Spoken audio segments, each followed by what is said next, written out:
Donc pour commencer, je vais vous mettre en contexte avec les différents métiers de l'assurance qualité, sachant que je vous annonce, on va sûrement pas être d'accord sur certains métiers de l'assurance qualité. Donc je vais vous présenter comment on fait chez Full, surtout. Donc dans un premier temps, le plus important, c'est le QC. Le QC, j'ai trouvé que juste une image suffisait à définir ce qu'était le QC. C'est souvent une armée de gens, une armée de testeurs qui arrivent en fin de projet et qui font en sorte de défoncer le logiciel qui va sortir pour justement faire en sorte qu'il soit exactement ce qui est l'attendu et qu'il n'y ait pas de différence par rapport de points bloquants ou qui pourraient faire en sorte que le projet n'est pas à la qualité attendue à la base. Donc ça, c'est côté QC. C'est un métier qui a commencé il y a pas mal d'années, sachant qu'au fur et à mesure des années, la qualité a beaucoup évolué. Les boîtes cherchent toujours de plus en plus de qualité. C'est pour ça que le QA fonctionnel qui arrive derrière, lui, il intervient pas que en bout de chaîne, il intervient tout au long du projet. Il a pas mal de casquettes à son actif. Alors, sachant qu'il y a une casquette qu'on va pouvoir enlever quand je vais vous décrire le prochain type de QA. Mais en gros, il a pas mal de casquettes. Il doit s'occuper de faire les rédactions des stratégies de test, les comptes rendus, de dérouler les tests lui-même, de faire les tests de non-régression, les tests d'intégration, tests de... Oh, c'est tombé. Test du micro. Je ne suis pas QA fonctionnel, mais... Au pire, je le tiens, c'est bon. Donc, comme je vous disais, il a beaucoup de casquettes. Donc, pour qu'il fasse son métier de mieux en mieux, on a créé un autre type de qualité. Nous, ici, chez Full, on appelle ça le QA technique.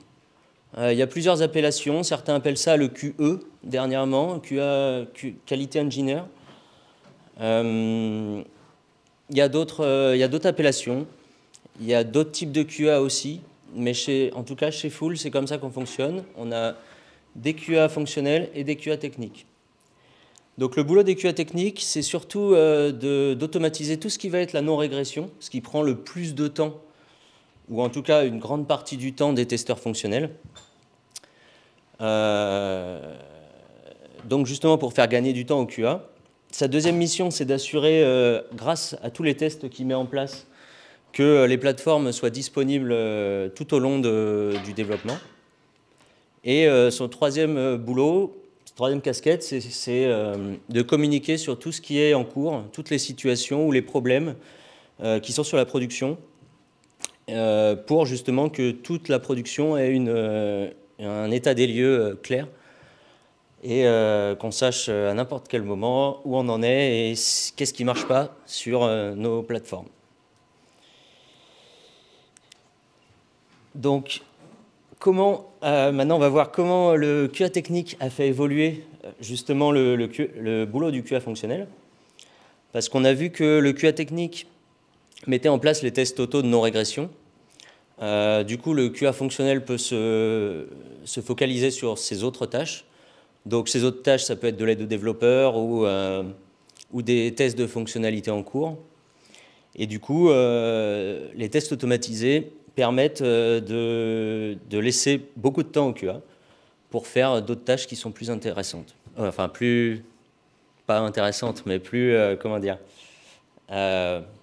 pour faire ses autres tâches du mieux qu'il peut. En gros. Au niveau des tests automatisés, pourquoi c'est super? Déjà, c'est plus rapide qu'en manuel, parce que l'humain attend que la page soit complètement chargée pour cliquer sur les boutons, c'est bien connu. Sauf ceux qui essayent de torturer l'application, mais ça, c'est des cas spécifiques. Donc, souvent, c'est plus rapide. C'est d'autant plus rapide qu'on peut faire du multithread, donc on peut créer plusieurs robots qui vont faire des tonnes de tests en parallèle. C'est plus fiable tout simplement parce qu'on peut faire plus de tests. Donc, plus on fait de tests, plus on couvre le périmètre global de l'application. Et du coup, plus on est rassuré sur la fiabilité de notre logiciel. Les robots ne se plaignent jamais. Ce qui est test de non-régression, c'est souvent des tests qui reviennent. C'est toujours la même chose à faire à chaque mise à jour ou à chaque patch. C'est des tests qui sont fatigants, qui prennent du temps. Le fait de le faire par des robots, eh ben, c'est génial, on ne perd pas de temps et on ne déprime pas parce qu'on doit faire des tests de non-régression. Donc c'est génial. Juste pour vous décrire les tests de non-régression, je ne sais pas si tout le monde sait ce que c'est. Les tests de non-régression, c'est simple, c'est juste pour valider que ce qui fonctionnait avant, patch, fonctionne toujours après patch. Tout simplement. Et dernier point qui est très bien sur les tests automatisés, c'est qu'ils ne prennent pas de vacances, qu'on ne leur donne pas de congés. Et du coup, même si moi je pars 2 semaines, ils vont continuer de tourner tous les jours et donner des statuts tous les jours à toute la production. Donc je vous ai mis un petit exemple chez Full. Côté Gameplay, on a plus de 200 tests automatisés qui se déroulent chaque jour, qui nous envoient des rapports de tests pour qu'on soit sûr de l'état des plateformes à n'importe quel moment, tout au long de la journée de travail. Donc pour résumer rapidement, les tests automatisés ont fait évoluer le métier de QA fonctionnel, parce que du coup, il peut se focaliser sur des tâches plus intéressantes, même si j'aime pas dire ça vraiment, parce que les tests de non-régression, ça reste des tests très importants. Mais du coup, le QA est plus au courant de ce qui se passe réellement sur la production, parce qu'il a moins à se faire des tests rébarbatifs, enfin des tâches rébarbatives, comme j'ai mis. Deuxième point, grâce aux tests automatisés, du coup, on a un état des plateformes tout le temps. Donc, tout le monde est au courant de tout ce qui se passe sur les plateformes. Et tout le monde peut travailler correctement sans se dire « Ah, merde, j'ai développé un truc depuis 2 heures, manque de bol, je ne peux pas le tester, la plateforme ne fonctionne pas. » Grâce aux tests automatiques, il est au courant que la plateforme ne fonctionne pas. Il va pouvoir peut-être faire autre chose qu'il va pouvoir tester directement et mettre en production, et puis décaler sa fonctionnalité qu'il essayait de développer, mais qu'il n'aurait pas pu faire aujourd'hui, parce que justement, un morceau de la plateforme ne fonctionne pas. Il y a de la fiabilité aussi. Pourquoi la fiabilité? Je vous l'ai dit tout à l'heure, c'est juste parce qu'on peut faire plus de tests, et le fait que les tests de non-régression ne soient pas faits par le QA, du coup, il peut s'intéresser plus à ces autres tâches et être plus efficace. Et j'ai mis des tests ininterrompus aussi parce que c'est totalement paramétrable, les tests automatisés, c'est-à-dire qu'on peut les lancer 10 fois par jour, tous les jours, samedi, dimanche, tant que la plateforme est là, on peut mettre en place les tests automatiques comme on veut, quand on veut, et le nombre de fois qu'on veut aussi. Donc comment ça marche en théorie? Ici, nous, chez Full, on utilise 2 principaux logiciels. Pourquoi 2?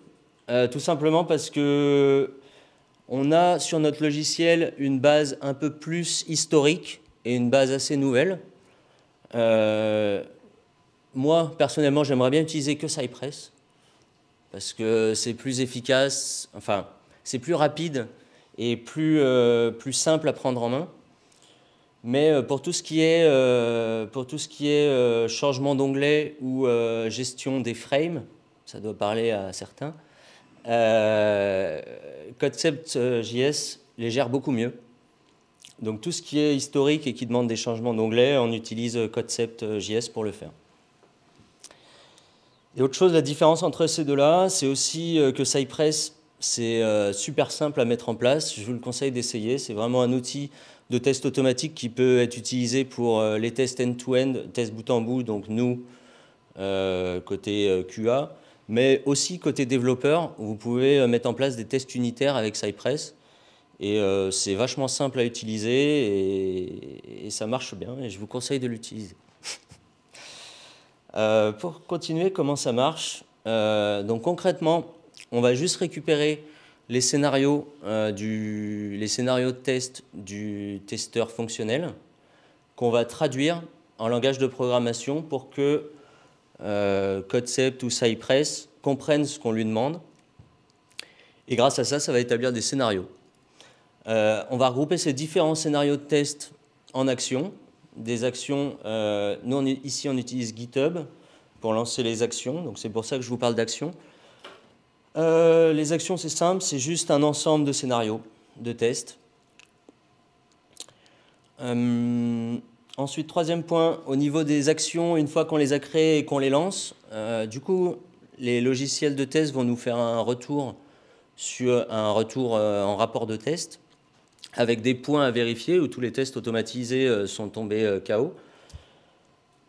Et suite à ça, du coup, les KO, on estime, et ça j'y tiens beaucoup, les KO, en fait, quand les tests vont tomber en erreur, ce n'est pas forcément des KO, c'est plus des points d'attention.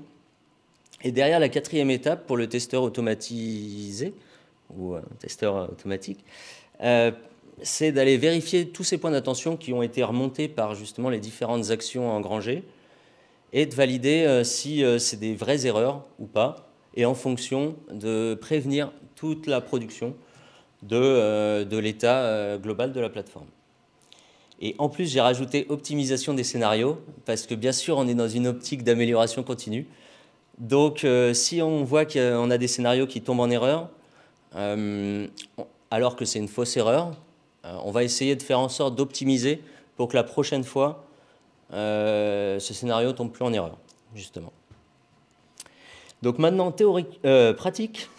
Maintenant qu'on a fait la théorie.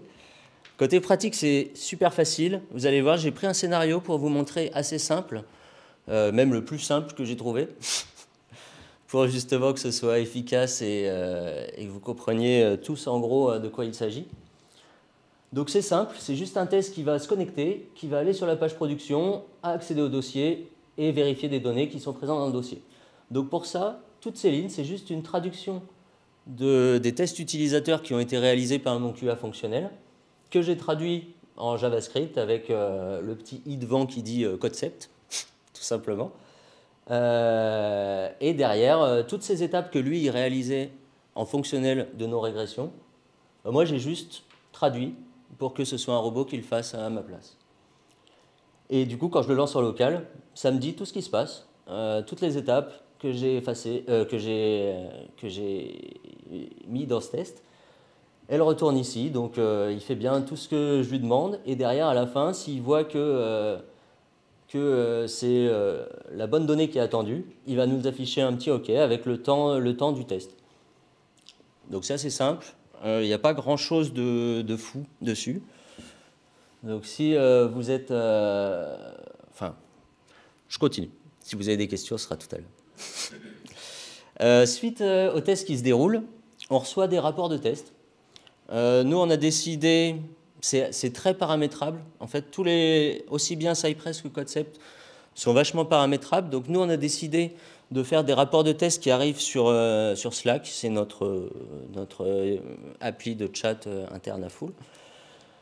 Et donc, à chaque test qui va se dérouler, on va recevoir un petit rapport où ce rapport va nous indiquer justement l'heure d'arrivée, là elle est cachée, pas de chance, avec la catégorie. Donc c'est la catégorie d'actions qu'on a mis en place, le nombre de scénarios qui sont à l'intérieur de cette catégorie et s'il y a eu des erreurs ou pas. Donc là, vous voyez que dans le premier, il n'y a eu aucune erreur, donc tout va bien. On est bon, on est sûr que tout marche sur cette catégorie. Ensuite, j'ai eu quelques erreurs. Les erreurs, ça peut arriver. Je les ai fait moi-même en manuel pour vérifier pour savoir si c'était des vraies erreurs ou pas. Et suite à ça, une fois que je les ai vérifiées et que je me suis rendu compte que ce n'était pas des vraies erreurs, je mets juste un petit commentaire pour annoncer à tout le monde et puis un petit pouce parce que ça fait toujours plaisir de dire que tout marche. Les gens sont toujours contents. Voilà. Qu'est-ce que je peux dire d'autre? La récursivité paramétrable, donc ça, c'est ce que je vous ai dit tout à l'heure. C'est-à-dire que, par exemple, le test que vous voyez NewDSM qui est arrivé à 9h15, on pourrait très bien le relancer à 10h, à 11h, à midi, à 13h, à 14h, tous les jours, tout le temps. Il n'y aurait pas de problème et il se déroulerait tout le temps. Et ce qui est génial en plus, c'est pour chaque erreur que vous allez avoir, qui va remonter, vous avez un petit lien qui vous redirigent vers justement les actions GitHub et qui vous permettent d'avoir les screenshots de toutes les étapes qui ont été effectuées jusqu'à l'étape qui a planté. Et sur Cypress, vous en avez encore plus. Vous avez des vidéos qui sont enregistrées de tout ce qui est fait jusqu'à ce que le test plante. Donc comme ça permet de tout de suite voir où est-ce que ça a planté et de pouvoir optimiser pour les prochains jours pour essayer de faire en sorte qu'on ait une fiabilité qui soit la plus proche possible de la réalité. Donc voilà, la fiabilité, on y arrive.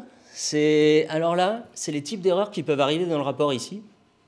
Il y a 4 types d'erreurs. N'ayez pas peur pour les chiffres. Je vous annonce tout de suite. Ce que je vais vous expliquer, vous allez voir, vous allez trouver ça super simple. Dans un premier temps, ce graphe, c'est un graphe que j'ai récupéré du comité des testeurs logiciels, où j'avais fait une conférence l'an dernier, où ils nous avaient présenté un peu les types d'erreurs en moyenne dans les tests automatisés qui peuvent arriver. Et donc là, il n'y en a que 3 d'indiqués, mais il y en a 4 réellement, parce qu'on n'indique pas le test qui dit que c'est OK et que tout va bien et qu'il n'y a pas de souci. Donc celui-là, on l'enlève. C'est pour ça qu'il ne reste plus que 3 types d'erreurs qui peuvent apparaître. Le premier qu'il faut vraiment comprendre, c'est ce 1%. Ça, celui-là, c'est le faux négatif, c'est-à-dire que, en concret, c'est un test qui arriverait OK sur le rapport, mais il y a un bug dessus. Ça ne doit jamais arriver. Si les tests automatisés disent OK, c'est forcément OK. Sinon, c'est qu'il faut tout reprendre, c'est qu'il y a un souci sur la manière de faire de base. C'est pour ça que là, on a mis 1%, mais théoriquement, ça devrait être 0. Il faut que ça se rapproche vers le 0 le plus possible. Ensuite, il y a 2 autres statuts qui peuvent arriver. C'est s'il y a une flamme. S'il y a une flamme, dans 27% des cas, ce sera un vrai bug. Dans 72% des cas, ce ne sera pas un vrai bug, même si on nous indique un point d'attention et que le test est passé en erreur. Parce qu'il y a pas mal de choses qui peuvent influer sur le test. Donc, dans ces 72% de faux positifs, du coup, où on nous indique une erreur qui n'en est pas réellement une, et ben, dans 46% du temps, ce sera le script qui aura un problème, où il faudra juste repasser sur notre script pour le faire évoluer et faire en sorte que le test passe. Dans 32%, ce sera une donnée, en fait, juste les données initiales du test qui auront mal été configurées. Du coup, le test va tomber en erreur à cause de nous, parce qu'on n'a pas mis les bonnes données initiales en entrée. Et dans 20% des cas, c'est lié à un environnement défaillant. L'environnement, comme tout le monde sait, l'environnement de développement, il n'est pas infaillible. On a plein de choses qui peuvent arriver dessus. Des mauvaises PR, un chargement trop long parce qu'il n'y a plus de réseau à tel moment. Il y a plein de choses qui peuvent arriver. C'est pour ça qu'on a une part si grande de faux positifs sur les types d'erreurs. Donc le but, dans l'idéal, si vous avez bien compris ce que j'expliquais, le but, c'est de faire en sorte que cette partie de bug monte et justement gomme les faux positifs. Ça, c'est un peu l'amélioration continue. C'est faire en sorte que quand il y a un point d'attention qui a remonté, ce soit un bug. Parce que c'est dommage d'avoir remonté plein de points d'attention qui, derrière, ne sont même pas des bugs. On perd du temps pour des choses qu'on ne va même pas corriger derrière. Donc c'est un peu triste. Donc voilà, j'espère que j'ai été assez clair sur ce graphique. Ça vous a un peu expliqué les types d'erreurs qui peuvent arriver. Et je pense que j'arrive bientôt au bout. Juste avant, je ne vous ai pas parlé d'un type de qualité. C'est fait exprès. C'est la qualité avec IA. Tout simplement parce que c'est pas fiable du tout, encore. C'est trop jeune. Les tests IA sont... Comment dire? Je vais vous prendre un exemple pour bien vous faire comprendre comment fonctionnent les tests IA. J'ai un collègue à moi qui m'avait expliqué que, en fait, pour programmer une IA et lui apprendre comment fonctionnait la qualité, ils avaient montré des photos de loups et de chiens à une IA basique, à peu près 200 photos de loups, 200 photos de chiens, et derrière, l'IA devait dire si c'était un chien ou un loup sur des nouvelles photos. Il se trouve que l'IA avait presque raison, mais en fait tout faux. Tout simplement parce que pour les photos de loups, l'IA ne regardait pas les loups, il regardait juste le fond, parce que les loups, ils habitent il y a de la glace derrière. Donc en fait, il se trouvait que quand on demandait à l'IA si c'était un chien ou un loup, bah, s'il y avait de la neige ou de la glace derrière, c'était un loup. S'il y avait de l'herbe, c'était un chien. Donc voilà, c'est pour vous donner un petit exemple sur la fiabilité qu'on peut avoir sur les IA. C'est un truc qui est vraiment important à suivre parce que ça va évoluer et ça va se développer de plus en plus. Mais pour l'instant, je préfère pas en parler parce que ça manque un peu de maturité. Et pour conclusion, donc à quoi servent les tests automatiques? Je vous ai mis une petite capture qui fait plaisir. Moi, en tant que testeur auto, quand je vois ça le matin, je suis content parce que tout est vert. Ça veut dire que tout marche. Après, si on me remonte un problème là-dessus et que tout est vert, je démissionne. J'ai pas le choix parce que je suis dans les moins de 1% et du coup, je suis mauvais. Donc ça, c'est un rapport de test qui fait plaisir. C'est ce que tout le monde attend dans la production pour que ça roule et que tout le monde puisse travailler dans de bonnes conditions. Donc pour conclure, les tests automatiques, ça permet de faire gagner du temps, même beaucoup de temps au QA fonctionnel, et de la motivation, parce que du coup, il ne fait pas les tests de non-régression, encore une fois. Ça permet d'assurer des plateformes de développement stables. Toute la production est rassurée grâce aux rapports qui arrivent et du coup nous permettent de travailler dans un cadre serein. Les tests de non-régression, à chaque besoin, on peut les faire réaliser par des tests auto. Si on en a besoin un jeudi matin, un jeudi après-midi, parce qu'on a un truc spécial qui arrive, boum, on peut lancer toutes les catégories de non-régression et il n'y a plus de soucis. Et avoir les statuts de si ça pète tout ou pas. Et en plus, parce que l'erreur est humaine, ça permet aussi de détecter les potentielles erreurs et impacts qui n'ont pas été détectés pendant la phase de test de la nouveauté ou de la nouvelle fonctionnalité. Parce que derrière, le fait de repasser dessus, on va forcément détecter si la chose a impacté d'autres scénarios derrière. Donc je pense que c'est bon. Merci à tous de m'avoir écouté. Si vous avez des questions.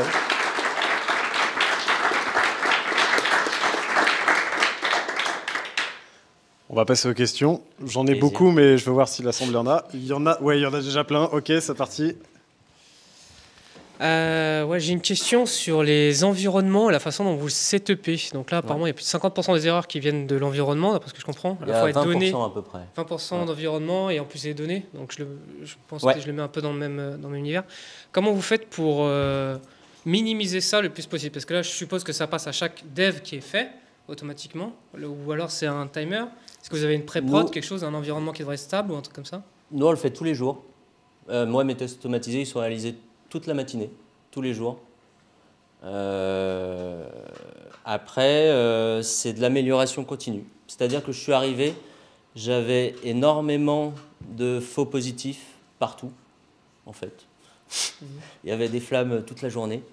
Et petit à petit, en fait, on essaye de réduire, que ce soit le script buggé, où le pourcentage va réduire de petit à petit. Les données, malheureusement, les données erronées et l'environnement défaillant peuvent être liés, parce qu'un environnement qui ne marche pas ou qui perd du réseau au milieu d'un test, par exemple, du coup, les données vont être erronées, vu qu'elles vont s'être modifiées dans le début du test, et que le test va s'arrêter au milieu. Donc, c'est quelque chose qu'on essaye et qu'on fait améliorer en fait chaque jour avec les rapports qui arrivent et tous les screenshots et vidéos qu'on peut recevoir. Est-ce que vous avez un environnement QA ou est-ce que vous le faites tourner en pré-prod par exemple? On fait en pré-prod, sachant que nous on fait aussi des tests. On a aussi mis en place des tests automatiques en production pour être sûr que même la production continue de tourner après les patchs. Donc il y a des utilisateurs Cypress qui sont créés, quoi. Ouais, c'est ça, en production aussi. Très bien, bon, ça marche. C'est tout. Alors, je vais aller petit à petit plus au fond. Merci pour la présentation. Et alors j'aurais 2-3 questions, je vais essayer d'être court quand même. Par rapport à ton expérience en tant que QA, j'ai bossé aussi pendant quelques années dans ce domaine-là qui est super intéressant, je trouve. Moi, systématiquement, quand on me contactait, c'était lorsqu'un projet arrivait à un stade relativement avancé dans le côté legacy de la force. Et à ce moment-là, on faisait appel à des personnes un peu comme moi pour essayer un petit peu de rattraper tout ça. Est-ce que toi, dans tes expériences, c'était un petit peu la même? Ou est-ce que tu as eu l'occasion de travailler sur un projet from scratch dès le début? Un peu des choses en amont Alors, ce que tu expliques, pour moi, c'est plus du QC, c'est-à-dire arriver vraiment en bout de chaîne et valider que le produit corresponde à ce qui était attendu à la base. Après, moi, personnellement, j'ai eu l'occasion de bosser sur un peu tout type de qualité. C'est-à-dire, par exemple, quand j'étais chez Ubisoft, j'ai fait pas mal de QC, où notre centre de quality control était en Inde, et on avait une force, une armée de 100 Indiens, on appelait ça l'armée des Indiens, qui à chaque sortie du jeu ou à chaque sortie de patch pour les nouvelles saisons ou quoi, on envoyait à fond tous les Indiens pour tout tester, toutes les nouvelles fonctionnalités et toute la non-régression aussi. Enfin, pour le QC, c'est vraiment comme ça. Après, je ne sais pas si tu avais une autre question, j'ai sûrement oublié. Est-ce que tu as eu l'occasion d'amorcer des projets avec la casquette du QA et de dire, dès le début, on va mettre ceci en place? Ou est-ce que c'était souvent en mode pompier en cours de projet que tu intervenais? J'ai eu l'occasion de mettre tout en place ici, juste pour les tests automatisés. Parce que je suis arrivé chez Full, il y avait un testeur fonctionnel, Gampay, qui s'occupait justement de faire qui avait toutes les casquettes que je vous ai indiquées, hein, aussi les tests de non-régression.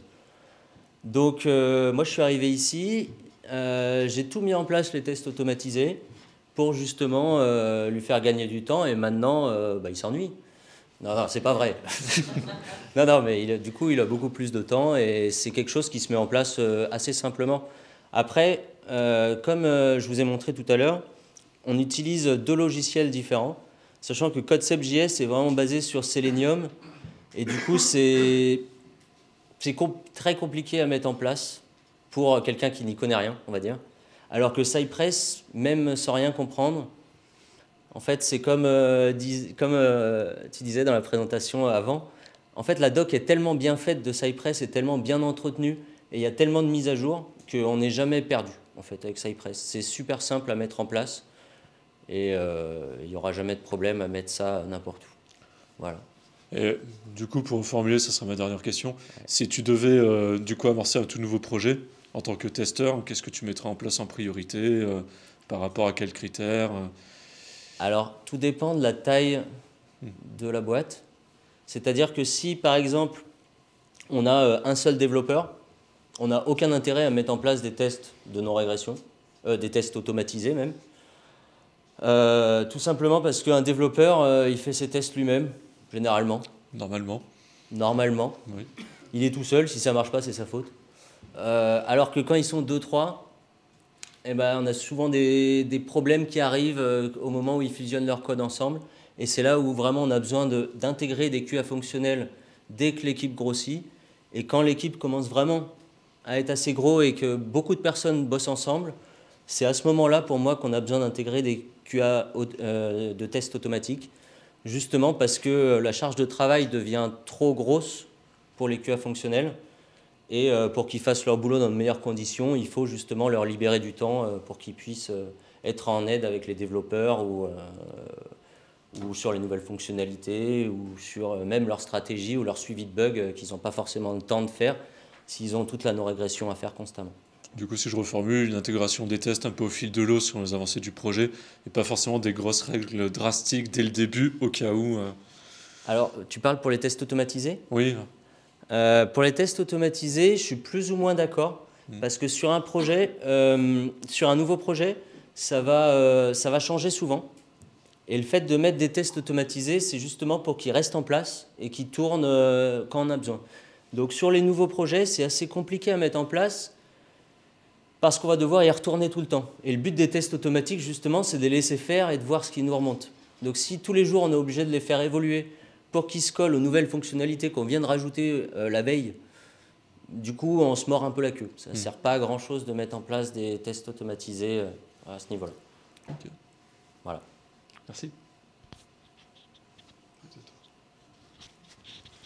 Merci pour ta présentation, c'est super intéressant.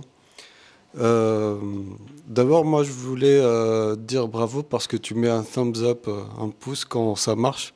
J'ai vu des QA qui ne font pas ça et c'est assez déprimant pour les devs, je trouve.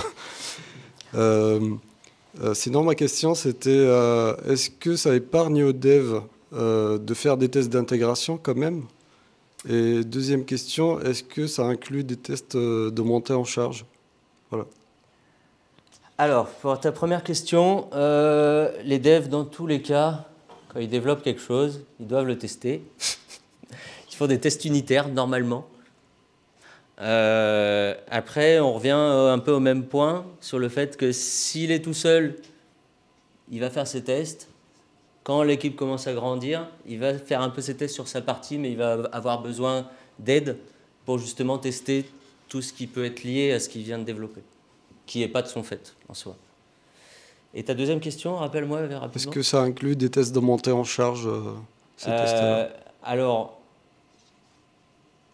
j'en ai pas mis, mais potentiellement oui. Je vois pas pourquoi on pourrait pas le faire. Parce que Cypress, il y a une solution dans le cloud qui permet de simuler une centaine de milliers d'utilisateurs simultanés, par exemple? Des centaines de milliers, je suis pas sûr. Okay. Non, mais en vrai, je sais pas réellement, j'en ai pas mis en place, mais je vois pas pourquoi ce serait pas possible, parce que le Cypress est vraiment puissant, on peut faire vraiment beaucoup de choses avec. Il y a une doc incroyable, il y a des mises à jour, il y a une communauté qui est incroyable aussi. Donc, je vois pas pourquoi on pourrait pas le faire. Okay. Voilà. Merci. Qui d'autre? Oui, je voulais juste savoir si tu avais eu l'occasion de tester d'autres moteurs de test, comme je pensais à Gatling, à Playwright. Pas du tout. Et si tu avais des retours dessus. Ça fait 2 ans que je suis là et ça fait 2 ans que j'ai commencé les tests automatiques et je suis passé direct sur ces 2 solutions. D'accord. Donc je connais que celle-là pour l'instant. Tant pis. Voilà. D'autres questions? Question canapé. Salut. Juste pour savoir, les 200 tests, ils tournent en combien de temps à peu près Il y a des tests plus ou moins longs en fonction de ce qu'on veut vérifier comme fonctionnalité. Mais en général, un test, ça me prend entre 2 et 6 minutes, je dirais, par test. Sachant que pour un ordre de comparaison, c'est un test, ça met à peu près le même temps à faire en manuel. Donc, on peut optimiser.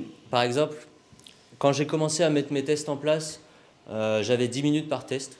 Parce que pour être sûr de la fiabilité, je mettais des timers dans tous les sens pour justement être sûr que ça ne plante pas si juste la plateforme, par exemple, a un petit délai avant de charger la page. Je mettais des timers un peu abusés au début pour que ça me remonte des bons statuts quand même. Et petit à petit, j'ai optimisé en fait, mes temps pour me mettre plus proche du réel et de ce que l'application était capable de faire, d'aller vite en rapidité. Et pour un petit ordre de comparaison, maintenant, un test qui me prenait 10 minutes au début me prend 2 minutes. Voilà.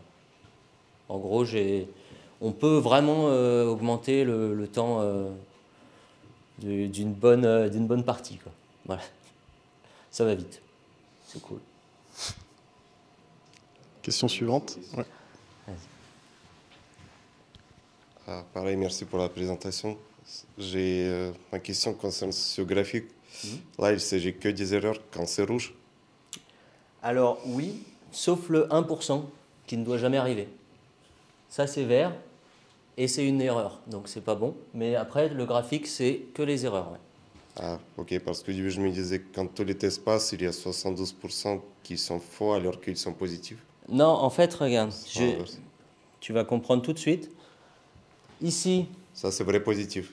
Ça c'est bon, il n'y a aucun souci. Ok. Ici, il y a 2 faux positifs. Quand on dit positif, ça veut dire que ça remonte un problème. Non, ça veut dire que tout va bien alors que c'est faux. Non, c'est l'inverse en fait. C'est faux alors que c'est positif. En fait, quand c'est un négatif, ça veut dire qu'il n'y a pas de problème. Ok. Ah, bah, et du coup, 1%, il faut le remonter. Ah, Il faut qu'il prenne plus d'espace. Non, justement, il faut qu'il atteigne les zéros. Ok. Parce qu'il ne faut pas que notre test affiche que ce soit bon alors qu'il y a un problème dessus. Ça, c'est vraiment la base qu'il faut éviter dans tous les tests automatiques. Ah oui, ça marche. Merci. Question? Oui, non, pas. Moi, j'ai une question. Dis-moi. Enfin, j'en ai plusieurs, mais je vais commencer par une. Comment tu intègres tes tests automatisés sur, comment dire, sur l'environnement global chez Full, par exemple? Comment tu exposes tes tests pour montrer soit la valeur ajoutée, soit le fait qu'il peut y avoir des problèmes en prod? Est-ce qu'il y a, je sais pas, une page status qui est branchée derrière tes tests? Comment tu montres que tes tests sont là, quoi? Ouais, alors ça, c'est compliqué. C'est une très bonne question. Mais c'est compliqué parce qu'en fait, il faut s'imposer. Parce que vu que c'est assez nouveau, en quelque sorte, il faut faire en sorte que les gens aient confiance dans les tests. C'est pour ça que cette part de 1% qui doit atteindre 0 est très intéressante, très importante, que vraiment ça reste à 0. Parce que ce qui compte dans les tests automatiques, c'est vraiment la confiance que ça apporte et comment ça rassure l'équipe en fait. Donc moi, ce que j'ai fait, c'est qu'au début, je suis arrivé et je me suis incrusté en quelque sorte dans tous les daily de tous les jours de l'équipe Pay pour remonter justement tous ces statuts que je pouvais obtenir chaque jour et justement mettre une petite routine en place où maintenant, j'arrive en réunion et ils me disent « Cyril, où ça en est tes tests ?» Et du coup, on a établi une sorte de relation de confiance où si je leur dis que tout va bien, eh ben, ils me croient, c'est des tests, et on fonctionne comme ça, et tout va bien. Mais pour un petit exemple aussi, on a aussi d'autres personnes qui sont un peu plus juniors et qui ont un peu de mal à montrer que leurs tests automatiques sont efficaces. Ils ont un peu de mal à se mettre dans l'équipe. Et ça peut être normal parce qu'il faut vraiment défendre vu que c'est assez nouveau et que les gens ne sont pas forcément convaincus de la fiabilité. Il faut s'imposer. Voilà. Mais une fois qu'on a des bons statuts, on peut justement... tout le monde après est content d'avoir nos statuts le matin parce qu'on se dit tout va bien, on peut travailler sereinement. Voilà. Mais il faut s'imposer. Ok. J'ai une autre question. Est-ce que tes tests sont intégrés dans la CI, par exemple, pour les devs, pour qu'ils puissent détecter en amont les régressions avant même que ça parte dans un environnement de test? Alors, non. Parce que chez nous, on a 3 environnements. Enfin, il me semble pas. On a 3 environnements de test. Et les développeurs bossent sur... En fait, les développeurs bossent sur un environnement qui n'est pas assez stable pour que j'aille y mettre des tests automatiques. Donc en fait, moi, je teste une fois qu'ils ont passé, pas en production, mais sur l'environnement main, en quelque sorte, l'environnement de développement. Mais je ne vais jamais tester je vais jamais tester sur l'environnement où ils font leur développement directement. D'accord. Donc ça... Je ne sais pas si j'ai répondu à cette question. Si. Mais du coup, ça veut dire que tu considères que ta valeur ajoutée est sur les environnements stables, donc plutôt la prod, plutôt qu'un environnement qu'on pourrait remonter à chaque fois avec toujours les mêmes données pour vérifier qu'il n'y a pas eu les régressions. Disons que ce qui compte pour les tests automatiques, c'est que l'environnement soit stable pour réduire les fausses erreurs. Donc plus on se met sur un environnement qui est voué à recevoir des tonnes de nouvelles fonctionnalités, ça risque de péter un peu trop souvent et du coup les statuts de ne pas être fiables. Alors je parlais pas forcément de nouvelles fonctionnalités, mais Ouais. d'environnements qu'on peut remonter à l'infini en fait. Qu'on peut détruire, refaire et qui soit toujours dans le même état finalement initial. Ouais, du coup, je sais pas. Parce qu'on n'a pas ça, on a un environnement, nous ici, qui est toujours le même, qu'on met à jour avec quand on a des bonnes... comment dire? C'est assez compliqué, mais on ne remet pas à jour notre environnement tout le temps. Donc on ne le fait pas. On le fait sur un environnement qui est avant la production et qui est stable. Voilà. Ok, très bien. Dernière petite question, il y en a peut-être d'autres. Ouais. Bon, bah je passe le micro, puis si jamais. Pour continuer la question de Alexis, vous avez comment dire, une manière de seeder vos données justement pour assurer l'idempotence de vos tests end-to-end. Justement pour répéter en fait les tests. Ça c'est un problème qu'on a eu dans mon entreprise justement. C'est-à-dire en fait quand... C'est-à-dire qu'on reseed le même jeu de données, histoire de garantir en fait que les données sont toujours les mêmes. Alors moi, comment je fonctionne, parce que j'y connaissais rien avant d'arriver, Ouais. donc comment j'ai mis en place le truc, c'est qu'à chaque fin de mes tests, je remets les données qui étaient initiales. Ok. À chaque fin de test, j'ai une partie dans mon test qui remet juste les données initiales du test. C'est le test qui C'est remet... le test en soi ok, qui d'accord. remet les données. Une Ok. fois qu'il a fait toutes les vérifications, il remet les données initiales pour les prochaines occurrences. Voilà. Après, c'est là où ça peut amener aussi un problème, c'est que si l'environnement est défaillant pendant que le test est en train de se faire, du coup, il n'y aura pas de remise en données initiales et ça va influer sur les prochaines séries de tests qui vont arriver. Donc c'est bien, mais c'est pas parfait non plus. C'est encore moi. Alors encore bravo pour le thumbs up quand on marche. Alors pour les faux plutôt pour les négatifs, on voit bien que ça marche pas. Tout le monde est au courant de l'erreur, etc. Mais pour les faux positifs, comment vous détectez ça? Quand les tests disent que tout est OK, alors qu'il y a un problème. Ça n'arrive jamais. Ça ne doit pas arriver. Si on le détecte, c'est les clients qui vont le détecter. Voilà, c'est ça. Et là, c'est pas bon. Donc, ça ne doit pas arriver. Voilà. Si c'est OK, c'est OK. On considère que les faux négatifs sont censés être à 0. Si ça arrive, c'est un gros souci. Il faut changer de façon de travailler. En gros. Question suivante. Personne? Je vais en poser une du coup. Quel est le coût de mettre en place tout ça? Dans le sens où est-ce qu'il y a des licences à acheter? Est-ce qu'il y a peut-être un surcoût sur les environnements de pré-prod ou de prod pour pouvoir prendre en charge les tests? Enfin, c'est quoi le coût? Après, le coût humain aussi peut-être. Ouais. Est-ce que toi tout seul tu y arrives ou est-ce qu'il faudrait que tu sois plus pour avoir vraiment une stabilité? Alors, tout dépend. Enfin, il y a beaucoup de choses. Je sais que Cypress, c'est gratuit. On peut l'utiliser. Après, il y a une version payante qui fournit des dashboards, des fonctionnalités annexes qui sont utiles. Et j'ai oublié la question, je suis désolé. Redis vite fait. Ah, c'est le coût de manière générale. Est-ce que du coup, vous êtes obligé d'un peu gonfler les serveurs pour pouvoir accueillir des tests fonctionnels ou alors est-ce que vous avez beaucoup de charges et que du coup c'est transparent? Alors c'est assez transparent chez nous.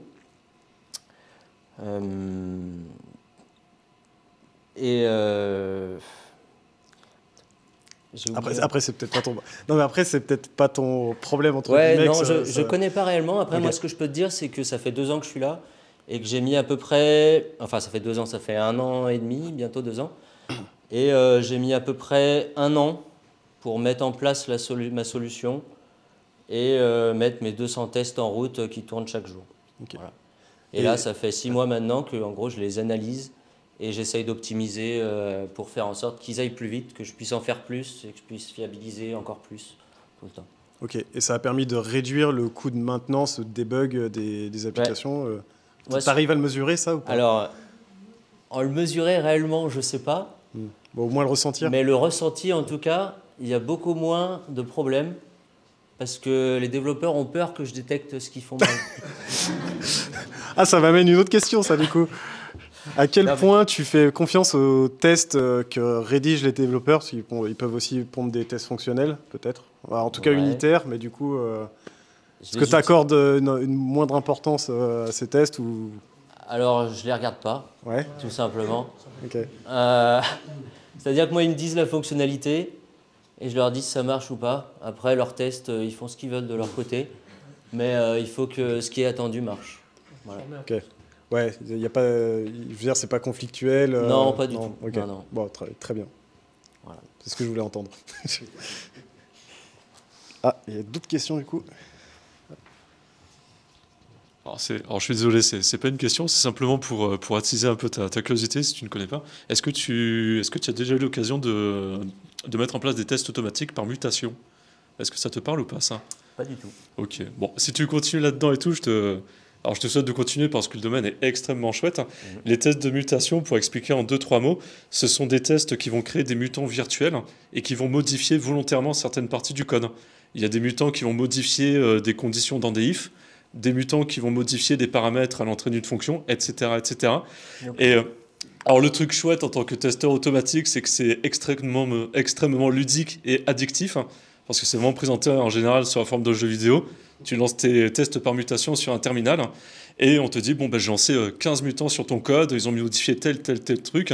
Et le but du jeu, c'est que les mutants, quand tu modifies ton code, si ton code fonctionne et qu'il ne soulève pas d'exception, le mutant est passé, il n'a pas été tué par une exception. Et du coup, c'est pas bien. Il faut systématiquement les récupérer dans les exceptions. Okay. Bref, et l'avantage par rapport à une équipe de dev, hormis l'aspect un petit peu sympa en tant que testeur quand on met ça en place, c'est surtout pour des moyens et gros projets dans lesquels on peut avoir un petit peu du turnover, notamment dans lesquels il y a beaucoup de devs qui interviennent dans le code. Et c'est justement pour s'assurer que la qualité soit assez optimale et qu'à chaque fois, les développeurs essaient de gérer tous les petits cas d'exception qui peuvent arriver dans le code, qui peuvent provoquer des bugs in fine, etc. etc. Bon, okay. Je t'invite à plonger là-dedans, c'est très chouette. Merci de l'info. Est-ce qu'il y avait... Non, pas de questions. Je suis pas sûr d'avoir vu... Non, c'est bon. Ok. Eh ben, s'il n'y a plus de questions, je pense qu'on peut conclure ce talk. Merci à tous, merci à ceux qui nous suivent en live. Merci.